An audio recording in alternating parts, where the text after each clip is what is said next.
So, you have a fast car or a car, not necessarily fast, but you want to start tracking. You've seen enough YouTube videos. Maybe you've did some autocrossing. Maybe went and did some wide open Wednesdays. Something on that regard. And you're wondering, like, hey, Ben, what have you learned in the 4+ years of tracking cars?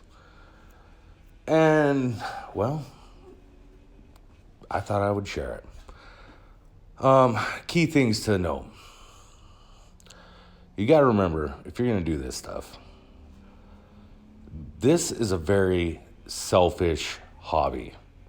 Self-centered, self-gratification, and pretty much a you thing, not a family thing.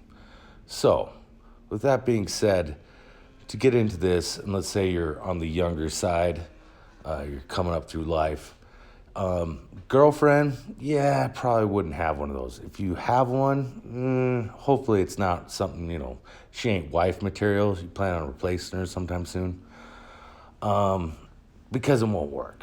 Tracking and girlfriends usually don't go hand in hand. Not for us normal people. Now, if you're like, rich, okay. But if you're like just a normal guy, yeah, it's not too good. And if you're married, oh boy. I would just cut my losses right now. Just stick to YouTube videos. Maybe do some nice drag pulls or something, or take your little car and, I don't know, find somebody to mess with on the interstate or something to get your jollies off, and just stay away from the track because it's all bad. Because, look, it's a selfish thing to do. Totally. I learned this. Luckily, I knew this going into it because of previous history of racing motorcycles and stuff. And it's self-serving. You'll have guys that will try to sell you that, oh, no, the whole family loves to go to the track and do this and that and the other. Yeah, blah, blah, blah, blah. They're full of fucking shit. It's not. I mean, sure, they probably put up with it, and they like to, if you have kids or something, they're like, oh, like, cheer on dad for a minute. That's cool for like 15, 20 minutes, maybe one day. But that's about it. You want to do this all the time. Yeah, they ain't really into it. And they're not going to be into it because it's one thing to take yourself, oh, we're going to go to the track this weekend so you can watch me rip around. And it's another thing like, hey, I'm going to take everybody skiing, or we're going to go boating and wakeboarding and jet skiing and stuff like that. That's more of a family thing. Going to the track, it's just you burning your kids' college funds up. Because let me tell you, I talk to people all the time, and they tell me they have these things called savings accounts. I hear they're pretty cool. I've never personally had one because, well, I decided to go to the fucking track, and that'll suck every free penny you have. And if you decide that you're like a Subi guy and you've made the fatal decision of taking that turbo off and putting a different turbo on, you're doomed. You're fucking doomed. So, if you're married, I really suggest it. Unless you're rich, unless you have a really good job, you got the BBJs, bigger, better job, then okay, scratch it. I'm talking about normal people, middle class, the average Joe out there. Yeah, so girls, they're out because, again, girlfriends, they'll want things. They want gifts and to be taken out, and you're like, I got to save up for tires. I got this going on. I need brake pads. I'm doing this, or I broke that, and I need to fix this. I only got the next race is in a month, and I got to do it. And, you're a normal person, so you don't got, like, shit tons of money. And if you're smart, stay away from credit cards. Stay away from credit cards. I learned that in bike racing. That's where I saw the most credit card abuse go down. But car racing, by that time, I was older, wiser, and did not get crazy because there's nothing worse than racking up credit card bills for something that equals absolutely nothing. Because remember, you ain't getting paid for this. Even if you're the top racer in NASA or SCCA or blah, blah, blah, blah, you think you're going to get fucking paid? You're high. You ain't getting. I have people ask me all the time, so what do you win? I'm like, win? No, this is a pay-to-play game, buddy. I was like, there's people out here that I hang out with that literally spend hundreds of thousands of dollars for a $3 plastic trophy. That's the name of the game. This is not a fucking financial smart decision. No. This is like degenerate gambling. That's what this is. This is like, I have a problem. It's costing me everything. I'm losing my girlfriend. I'm losing my family, my wife, and whatever. I get joy out of it. It's just me. Yeah, that's pretty much it. Nothing special. So, you still want to do it? Is it still something you want to do? Hey, I knew it going in. I still did it. I was married too when I started tracking. Yep. She got sick of it. Well, and me too. And then, let's just say I don't have to worry about that anymore. So what do you do? So how do you minimize damage? And that is stock. You got to do things. You got to realize what your budget is. If you're young also, and you want to buy things like a house or something like that, again, this whole racetrack thing kind of doesn't help in that category. I mean, it just doesn't. So you just pretty much want to run a car the cheapest way possible.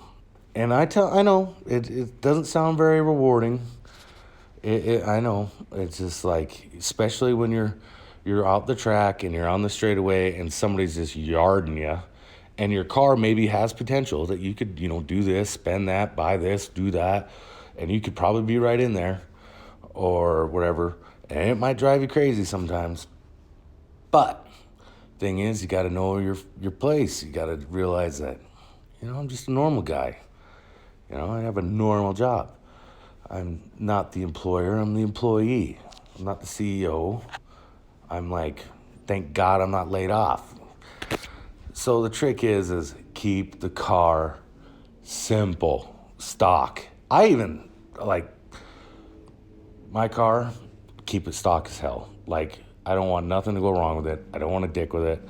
I just want to go to the track and enjoy the time. Because there's nothing worse than going through this whole hell of getting ready for the track. And you get there and you have nothing but problems the whole weekend. And it just becomes misery. Because you're trying to get things done, this, that, and the other. And then this isn't broken. Oh, that ain't broken. I wonder if I can find this or borrow that or da-da-da-da. And dude, you're a normal guy. You don't want any of that. Get yourself a base car. You have a WRX. You have a little STI. Don't touch the fucking turbos. Don't put the tune in. Leave that bitch stock.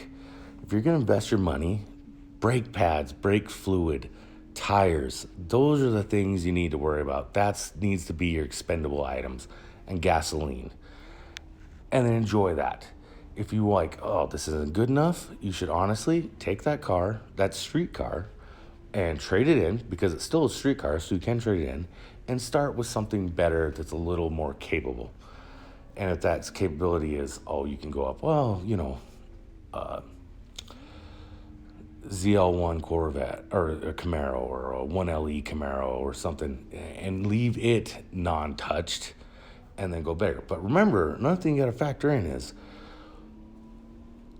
tires.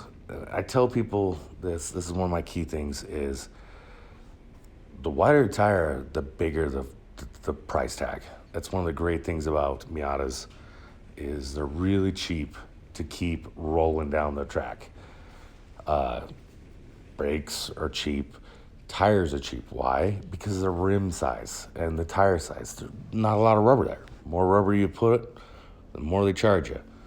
So it's just the way it is. And if you're putting on, if you're going real big, like 305 18s or 20s or something, you're talking a fortune a tire. So, and it does suck because, corner speed is your friend on a road course. And it really sucks when you can't put the really good big tires on that everybody else seems to do around you because they got that BBJ, the bigger, better job, and they can afford it, and you can't, and they're just leaving you. But the thing is, you just got to realize, like, hey, that's just the way it is. So you don't want to get into basically the arms race of being the baddest dude, of building the baddest car. And just keep it simple. You keep it simple, the car will run street tires. I'm a big opponent of 300 tread wear, 200 tread wear at the max. Have I run softer? Yes, of course, I've done it once or twice. Everybody's got to see what it's like, once. But you always want to keep the tires that'll just kind of last, because you just need to rack up the miles. Because when you're young, and you're a normal dude, then as you, continue on through the course of your career and you start making more money, then, you could step it up. And you got that years of driving experience to help you along, to make you that badass driver that you always were.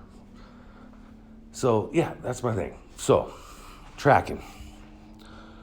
Yeah, just pretty much have to give up women, life, house, future, children. And if you're divorced and have kids, well, good luck with that.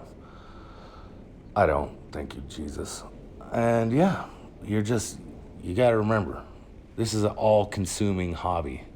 And if you can't afford it, and if you're like, you know what, I like to date, I like girls, I would like a home, because like a roof over my head, and I hate roommates, maybe golfing, a lot easier, a lot cheaper, still fun, Give up the dream of this track thing, because, it's all-consuming monster. And you don't want to fall in too deep and then get the shit kicked out of you, and you wake up 5 years later with this piece of shit beat the crap car that hasn't ran in a year or two, a couple $100,000 in credit card bills, no woman in sight or one to get near you, and you're still arguing with your 3 roommates about who's going to take out the fucking trash, and you're 34 years old. So, yeah, you got to really look at things. Is it worth it all? I mean, you could go to Idaho and get Powerball tickets. That could be your answer.